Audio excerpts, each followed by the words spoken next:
vocês estão aí?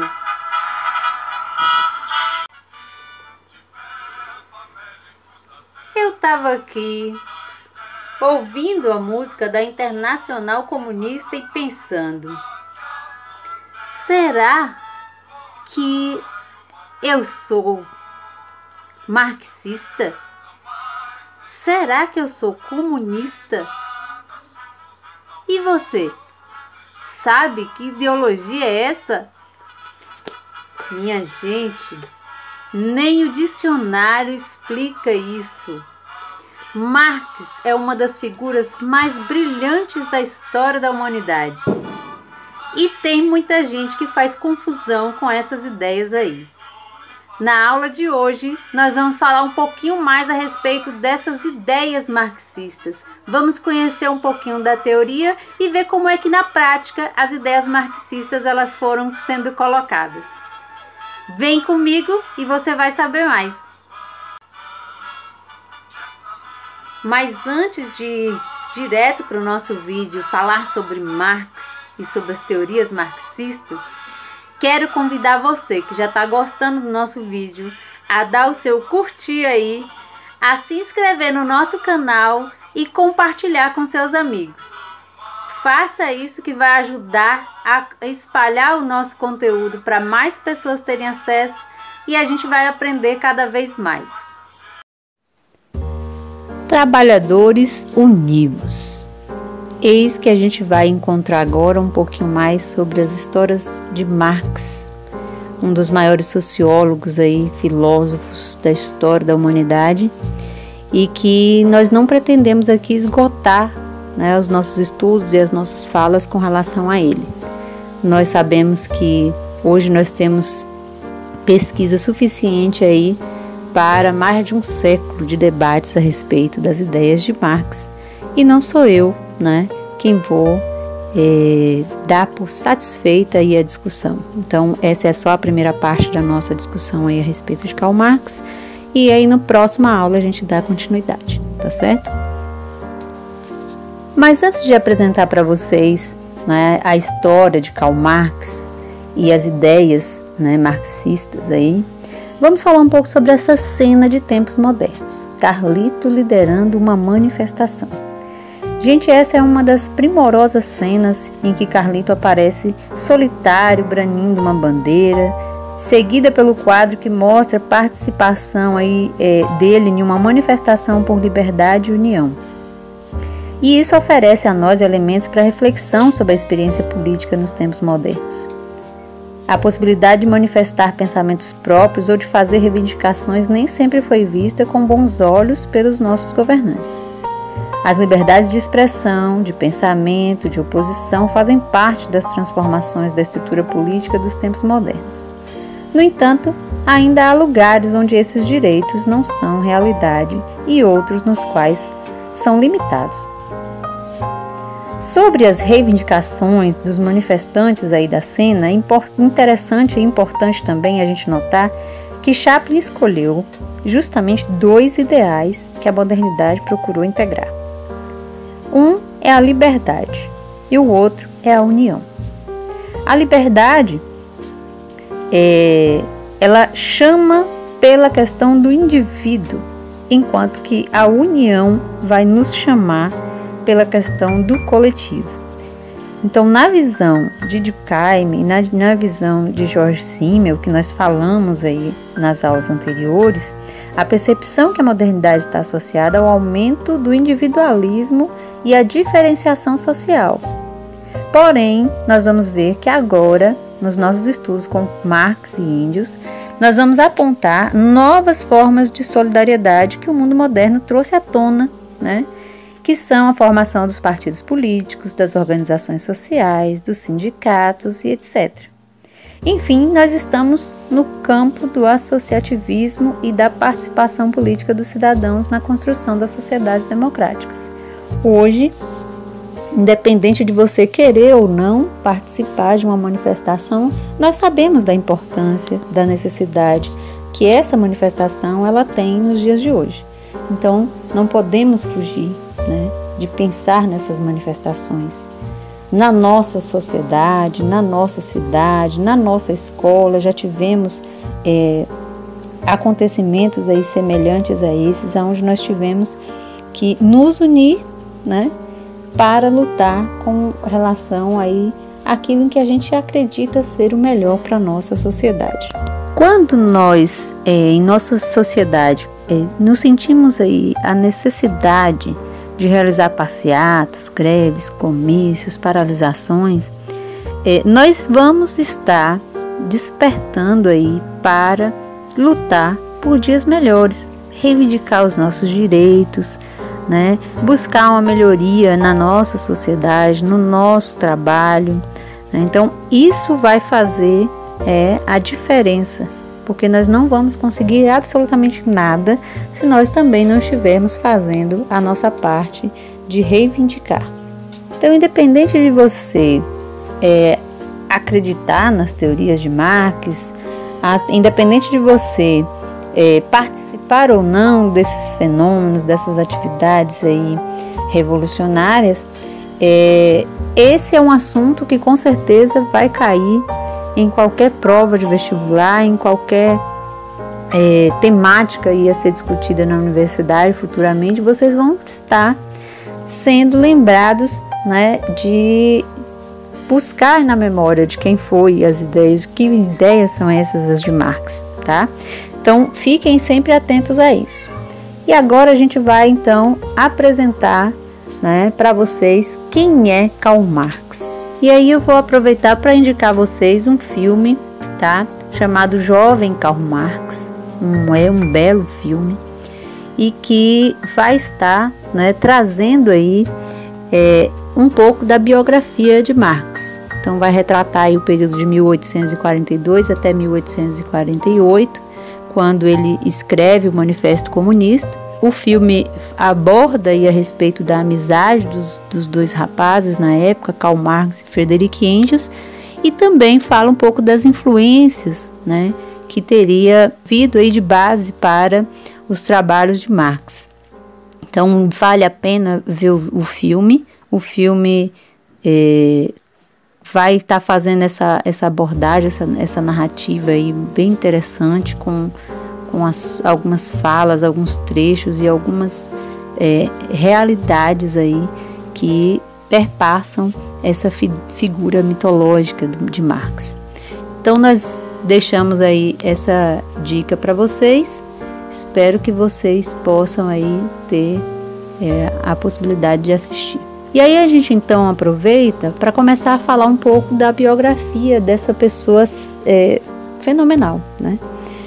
Então, Marx ele foi diferencial porque ele acreditava ser possível um conhecimento capaz de levar à construção de uma sociedade mais justa. Então, ele não foi só um sonhador, ele escreveu, ele pesquisou, ele embasou aquilo em que ele acreditava. Karl Marx, né, nascido em 1818 e faleceu em 1883, foi um filósofo e revolucionário socialista alemão, criou as bases da doutrina comunista, onde criticou o capitalismo. Sua filosofia exerceu influência em várias áreas de conhecimento, tais como a sociologia, a política, o direito e a economia. Hoje, quase que todos os cursos vão aproveitar as falas, as frases, os estudos relacionados a Marx. Então, se nós pudéssemos pensar aí em fazer as nossas reflexões, os nossos estudos hoje, esse é das pessoas aí que realmente não tem como a gente deixar de fora. Karl Heinrich Marx nasceu em Trier, Renânia, província do sul da Prússia, um dos muitos reinos em que a Alemanha estava fragmentada na época, no dia 5 de maio de 1818. Filho de Herschel Marx, advogado e conselheiro da justiça, descendente de judeu, era perseguido pelo governo absolutista de Guilherme III. Karl Marx, em 1835, depois de concluir os seus estudos no Liceu Frederick William, Karl ingressou no curso de Direito na Universidade de Bonn, onde participou das lutas políticas e estudantis. Já no final de 1836, Karl Marx se transferiu para a Universidade de Berlim para estudar filosofia. Nessa época se propagavam as ideias de Hegel, destacado filósofo e idealista alemão. Marx se alinhava com os hegelianos de esquerda que procuravam analisar as questões sociais fundamentados na necessidade de transformações na burguesia da Alemanha. Então Marx, ele foi um estudioso, né? E ele debruçou muito nas pesquisas com relação a Hegel, e a gente vai falar a respeito disso, né, dos pontos de influência dele aí daqui a pouquinho. Marx, entre 1838 e 1840, se dedica a elaborar uma tese e doutorou-se em filosofia em 1841 na Universidade de Jena, com a tese A Diferença entre a Filosofia da Natureza de Demócrito e a de Epicuro. Por motivos políticos, Karl Marx não consegue a nomeação para lecionar na universidade, que não aceita mestres que seguem as ideias de Hegel. Com a recusa, Marx então passa a escrever artigos para os anais alemães de seu amigo Arnold Ruge, mas a censura impede a sua publicação. A vida de Marx foi extremamente conturbada, ele teve muitas dificuldades aí com relação à obtenção de trabalho. Essas ideias aí diferentes, revolucionárias, acabaram prejudicando, né, principalmente sua vida financeira. Em outubro de 1842, ele muda-se para a Colônia e assume a direção do jornal Gazeta Renana, onde conhece Friedrich Engels. Mas logo após a publicação do artigo sobre o absolutismo russo, o governo fecha o jornal. Em julho de 1843, Marx então se casa com Jenny e se muda para Paris. Em 1845, Karl Marx dedica-se a escrever teses sobre o socialismo e mantém contato com o movimento operário europeu. Nesse período, ele funda a Sociedade dos Trabalhadores Alemães. Junto com Hegel, adquirem um semanário e se integram à Liga dos Justos, uma entidade secreta de operários alemães e que tinha filiais por toda a Europa. No dia 21 de fevereiro de 1848, com base no trabalho de Hegel, Os Princípios do Comunismo, Marx escreve o Manifesto Comunista, onde esboça suas principais ideias, como a luta de classe e o materialismo histórico. Apesar da crise, em 1864, Marx funda a Associação Internacional dos Trabalhadores, que fica mais conhecida por Primeira Internacional. Com a ajuda de Engels, publica em 1867 o primeiro volume de sua mais importante obra, O Capital, em que sintetiza suas críticas à economia capitalista. Karl Marx faleceu em Londres, de Inglaterra, no dia 14 de março de 1883. E pelas nossas pesquisas, gente, a morte de Marx, ela foi bastante sofrida, né? Então, o próprio sepultamento de Marx, nós tivemos assim poucos conhecidos, poucos amigos podendo, né, fazer parte, podendo frequentar. Então, como foi aí a morte de Marx? Deprimido pela morte de sua esposa em dezembro de 1881, Marx desenvolveu, em consequência dos problemas de saúde que suportou ao longo de toda a sua vida, ele tinha problemas com bronquite, pleurisia, que causaram seu falecimento em 1883. Ele foi enterrado na condição de apátrida no cemitério de Highgate, em Londres. Elogiado e criticado, Marx tem sido descrito como uma das figuras mais influentes da história da humanidade. Muitos intelectuais, sindicatos e partidos políticos em nível mundial foram influenciados por suas ideias. Com muitas variações sobre o seu trabalho base, Marx é normalmente citado ao lado de Emile Durkheim, de Max Weber, como um dos 3 principais arquitetos da ciência social moderna. Então nós temos esse aí como um dos pais, na verdade, da sociologia. E como qualquer grande pesquisador, né, sofre influências de várias áreas, de vários setores, Karl Marx também foi influenciado. Então, ele foi influenciado pela economia clássica inglesa, na figura de Adam Smith, né, que ao escrever o livro A Riqueza das Nações, ele dá uma diretriz, né, de como se organiza o Estado, de como se organiza as relações capitalistas. Ele teve, né, com base nessas pesquisas, todo o estudo da parte econômica, das relações do capitalismo, para ele poder fazer a sua crítica. Ele também sofreu influências do socialismo francês, ou utópico, né? Esse socialismo foi bastante influenciado aí, né, pelas pesquisas aí de outras áreas, como Said-Simon, como Owen, né? E esses socialistas, eles não buscaram a prática, eles ficaram só no conceito, o que, né, a gente pode aí dissociar das ideias de Marx. E ele também foi muito influenciado pelo idealismo filosófico de Friedrich Hegel, né? Essa ideia da dialética, das modificações constantes, isso fez, né, muitas reflexões e influências aí no pensamento e no desenvolvimento das teorias de Marx. E outra questão importante que a gente precisa levar em consideração são os antecedentes históricos. Marx é um homem que viveu, né, dentro deste processo da Revolução Industrial, dentro desse processo da Revolução Francesa. Então ele estava vendo com os próprios olhos todas as consequências, né, das mudanças que estavam acontecendo na região da Europa, das mudanças que estavam acontecendo na França, das mudanças que estavam acontecendo na Inglaterra, e ele pôde acompanhar isso de muito perto. E é lógico que ele acabou fazendo, né, dessas observações muito daquilo que ele gostaria de fazer alterações na sociedade.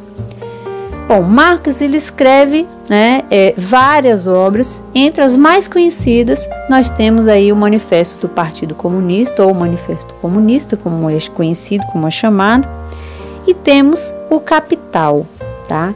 O Capital, gente, é uma obra inacabada. Ele escreveu e chegou a publicar o primeiro volume, né? E os outros dois ficaram aí para posterior, né, revisão e organização do seu amigo Friedrich Engels, né, para serem publicados. Ainda tem vários outros volumes aí de anotações e de orientações para que fosse publicado outros também, tá bom? Então, o primeiro livro, que é o Manifesto do Partido Comunista aí, foi escrito com Friedrich Engels, né?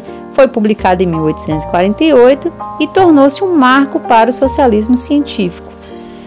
Então, ele influenciou e continua influenciando, né, em todas as outras obras. E aí, como a gente estava falando a respeito do Manifesto do Partido Comunista, combinação dessa parceria com Friedrich Engels, vamos agora ver um pouco mais a respeito da vida de Friedrich Engels, tá? Conhecer um pouco mais desse grande apoiador para Marx. Quem foi Engels, né? Pensador social e filósofo alemão de origem abastada.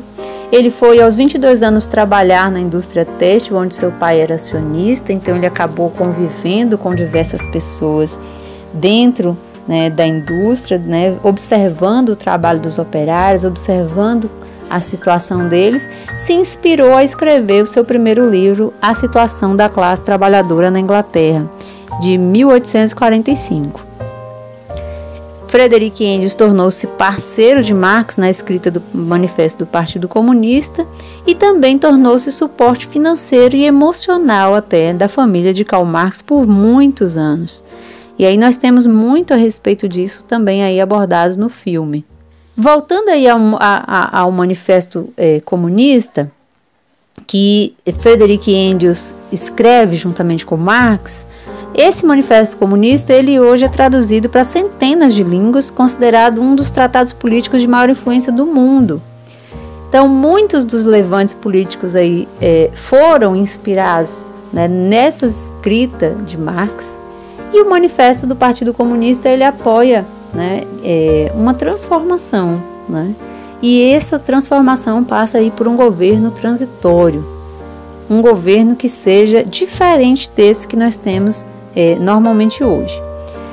No Manifesto do Partido Comunista, ele chama a atenção aí de que esse novo governo possa promover a abolição da propriedade da terra e seu rentismo, a tributação progressiva. Então nós vamos ter, né, tributos aí sendo cobrados mais de forma progressiva, aos poucos, né, de forma gradual. Temos a abolição dos direitos sobre a herança, temos o confisco das propriedades de rebeldes e de foragidos, temos aí como proposta a centralização do crédito pelo atacado nas mãos do Estado em apoio às cooperativas de microcrédito, a estatização total das empresas de transporte e de comunicação pelo governo, a estatização dos meios de produção, da agricultura e das fábricas de forma planejada. Então, a organização, né, das ideias de Marx no Manifesto Comunista faz esse início dessa construção de uma realidade nova, de uma realidade diferente. Entre outras coisas, ele ainda cita, né, que esse novo governo deveria apoiar a igualdade entre todas as formas de trabalho, além da criação de um corpo de funcionários públicos voltados para a agricultura. Deveria integrar completamente campo e cidade, né? E ele cita aí com relação à educação, né, que é a educação infantil universal em escolas públicas, a proibição do trabalho infantil e a integração entre o mundo fabril e o mundo escolar. Então, essas seriam algumas dessas reivindicações aí, né, citadas no Manifesto do Partido Comunista e que seria, né, faria parte dessa nova vida, dessa nova sociedade. Mas nós não temos como falar a respeito dessas teorias aí de Marx no Manifesto Comunista sem a gente também falar, né, de quem começou a discutir a respeito dessas ideias assim diferentes, de uma sociedade diferente, e se a gente falar, né, de Thomas More, tá? Então, parando um pouquinho aí essa discussão, né, a gente vai retomar essa ideia de Thomas More, que vai tratar sobre as utopias, tá? Então, o que significava uma utopia? Um sonho irrealizável, né? Algo que não vai dar em nada, que não significa um lugar nenhum, né? Um lugar inverso, diferente dos lugares que até então existem ou que já existiram. Então, esse termo utopia, ele surgiu e foi utilizado pelo inglês Thomas More no livro publicado em 1516 com o título de Utopia. Utopia conta a história de um povo que habitava uma ilha, assim como More, e vivia na contramão da civilização europeia de seu tempo. Na República, a propriedade era um bem comum. E nós temos aí a ideia de que todos os cidadãos tinham casas iguais, né? Então, nesse mundo da utopia, todos tinham, né, casas iguais. Todos trabalhavam no campo e em tempo livre dedicavam-se à leitura e à arte. A intenção era dissolver as diferenças e fomentar a igualdade, né? Terra próspera, cheia de alimentos, onde ninguém passava fome, pois havia distribuição gratuita de suprimentos. Então, essa comunidade utopiana, ela foi concebida, foi criada por Thomas More para ser uma sociedade com uma organização perfeita. Era o lugar dos sonhos, né? E vocês, como vocês, né, gostariam que fosse essa sociedade ideal, né? Quais seriam esses princípios? Quais seria a organização? O que vocês tirariam dessa sociedade que nós temos hoje? O que vocês colocariam? Então deixem aí nos comentários né, a opinião de vocês para que a gente possa discutir mais a respeito do assunto.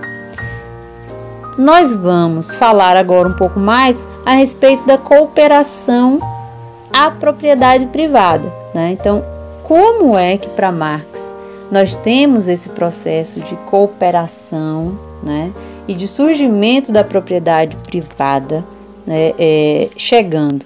Então, nós temos aí, né, uma imagem que mostra como está, né, a nossa sociedade, a nossa cidade aí de Nova Canaã em tempos passados. Então, as modificações, elas em nosso corpo, na cidade que a gente vive, no mundo que a gente está, elas são quase que imperceptíveis. Então, quando nós olhamos a uma fotografia, nós nos deparamos com algumas mudanças e deparamos com algumas coisas que são tão semelhantes, tão parecidas, que a gente nem nota a diferença, né, muitas vezes. Então, o que mudou numa cidade que você costumava passar férias, em um lugar onde você costumava ir à infância, né? Para que tais mudanças acontecessem, o velho cedeu lugar ao novo. O novo, ele não é inteiramente diferente do que veio antes. O novo vem com muitos elementos do que era o velho, né? O novo guarda uma identificação com o velho, mas revela transformações importantes. Então, o que nós temos, né, nessa cidade e que a gente observa, né, fala, nossa, mas isso daqui, né, é velho. O que nós temos, né, de transformações e que revela, nossa, como mudou isso aqui, né, muito forte na nossa cidade. A gente nem percebe muitas vezes no olhar mais rapidamente que a gente observa. Então, para Marx, a sociedade, ela é uma composição entre o novo e o velho, entre forças contrárias que se complementam e cooperam umas com as outras. Então, para Marx, a nossa sociedade, ela é uma composição entre o novo e o velho, entre forças contrárias que se complementam e cooperam umas com as outras, mas que também se enfrentam. Observe que nessa imagem nós temos aí uma parte da fotografia antiga, né, em onde a gente visualiza aí a ladeira da cidade de Nova Canaã, e a outra parte, né, mais nova, mais moderna, com a fachada nova aí da entrada da Igreja Católica. Então, o que nós temos aí são as forças de composição.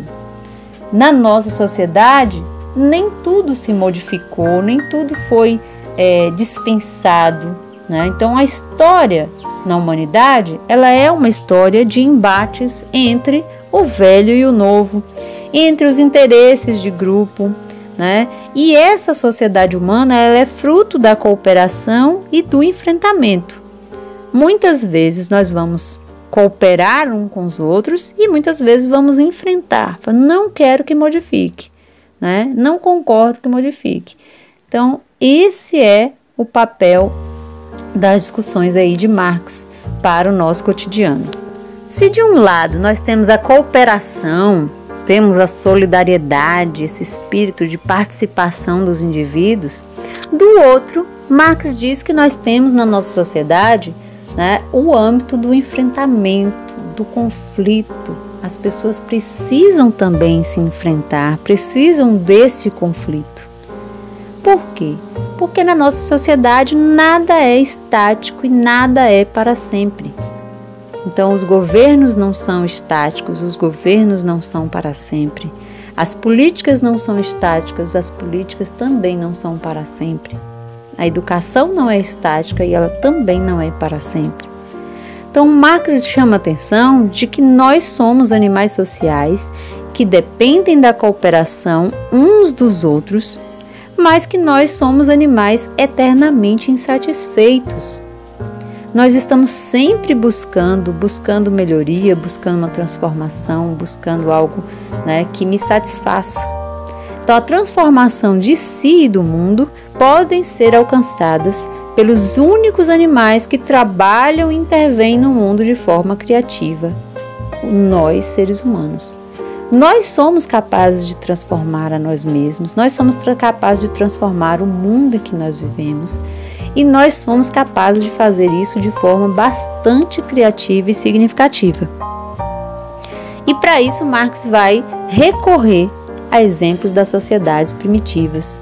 Ele vai buscar nas sociedades primitivas as explicações para isso. E aí ele diz: nessa sociedade, homens e mulheres buscam satisfazer suas necessidades primárias, alimento, abrigo, reprodução, se organiza num sistema de cooperação harmônico, só produzia o que tinha capacidade de consumir no dia sem acumular excedentes. Por isso não havia indivíduos superiores e inferiores, nem antagonismos e conflitos de interesse. Então, nós sabemos que nas sociedades primitivas, a colaboração dos indivíduos é o que vai fortalecer esses indivíduos e fazer com que eles consigam se manter mais tempo vivos. Então, quando esses indivíduos eles colaboram uns com os outros, eles estão colaborando, na verdade, com a sua existência, com a sua sobrevivência. Mas Marx recorre aí aos exemplos das sociedades primitivas e ainda diz o seguinte: a partir da sofisticação de suas ferramentas e do modo de trabalhar, os seres humanos passaram a produzir mais e foram acumulando. Ao atender às necessidades primárias, vieram outras necessidades ainda. E aí então Marx retoma essa discussão dizendo que o que mudou foi justamente do período aí que a gente chama na história de Neolítico. Então foi mudando a partir do momento em que esses seres humanos começaram a produzir cada vez mais, começaram a melhorar as suas ferramentas, o modo de trabalhar foi se modificando e eles então tiveram o surgimento dos excedentes.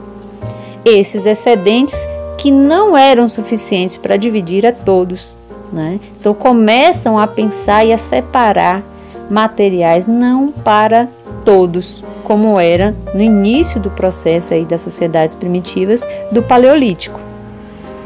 Então, na história humana, alguns decidiram se apropriar desse excedente e surge a propriedade privada. Então, o surgimento desse momento na história humana vai fazer com que algumas pessoas detenham os excedentes, detenham a propriedade privada e digam: isso é meu. E aqueles que não fizeram isso começaram a sentir essa divisão. Podemos dizer se isso foi bom, foi ruim, Não sei. Nós simplesmente temos isso na nossa história da humanidade e vamos ter que aprender a lidar com isso. Vamos ter que buscar propostas para resolver esse problema, tá? Marx ele não foi o primeiro a levantar essa questão. Não foi. Antes dele, nós temos aí um filósofo iluminista do século XVIII chamado Jean-Jacques Rousseau, que já afirmava que a propriedade privada originou todos os males da história. Para Jean-Jacques Rousseau, os crimes, as guerras, as mortes, a miséria, os horrores, todos eles surgiram a partir da ideia da propriedade privada. Se nós não tivéssemos tido alguém para dizer assim: essa terra aqui é minha, não teria iniciado uma guerra, porque o outro não teria como dizer assim: não, é minha. Então nós temos aí esse momento do surgimento da propriedade privada como um dos estopins para os grandes problemas que nós temos na humanidade até hoje. E aí a gente vai estar com uma frase de Jean-Jacques Rousseau, onde ele diz o seguinte: o primeiro homem que inventou de cercar uma parcela de terra e dizer isso é meu, foi o autêntico fundador da sociedade civil. De quantos crimes, guerras, assassínios, desgraças e horrores teria livrado a humanidade se aquele, arrancando as cercas, tivesse gritado: não, impostor! Então, como seria se lá atrás alguém tivesse dito: não, quem lhe diz que isso é seu? Isso é nosso, né? E não vamos dividir, separar aqui nada para ninguém. E agora então vamos relembrar. O que nós estudamos hoje, minha gente? Vimos uma pitadinha aí das ideias de Marx. Conseguimos aprender que as ciências sociais, elas não têm a mesma opinião sobre o papel da ciência, né? Se para Marx, Weber e George Simmel, por exemplo, a ciência social deveria se afastar da esfera moral e política, nós vimos que para Emile Durkheim e para Marx, cabia então às ciências sociais produzir um tipo de conhecimento capaz de conduzir os homens a uma vida melhor e a uma sociedade mais justa. Então Marx defende essa ideia de uma sociedade mais justa. Marx levou até as últimas consequências o papel político da ciência por meio de sua concepção de luta de classes, e a gente vai até falar mais sobre isso na próxima aula. Além de propor uma teoria sobre a transformação das sociedades, convocou as pessoas, especialmente a classe trabalhadora, a serem os agentes da história. Você quer ser um agente da história? Você quer mudar a realidade em que você vive? Tá? Então fique aí, né, a reflexão, e não perca a aula da próxima semana, onde nós vamos estudar mais uma pitadinha de Marx e compreender a ideia das classes sociais, compreender melhor sobre as repercussões das suas teorias no mundo, tal como também ver os resultados de sua prática, além de compreender o significado de socialismo e comunismo. Duas palavrinhas aí que muita gente faz confusão, não é? Bom, no mais eu só tenho a agradecer, né? Muito obrigado por vocês estarem participando, por vocês estarem aqui de olho nas nossas atividades, nas nossas explicações. Então, quem tiver interesse, né, pode aí também estar entrando em contato aí pelas redes sociais que já estão aí na telinha, tá? Se inscreva no nosso canal se você ainda não é inscrito, deixe o seu like aqui no nosso vídeo, que isso é muito importante para a visibilidade, né, do nosso conteúdo, e ative o sininho das notificações, tá? O nosso canal História em Retalhos vai ficando por aqui, e um beijo no coração, hashtag fique em casa, na quarentena se estuda, tá? E até a próxima semana, se Deus quiser.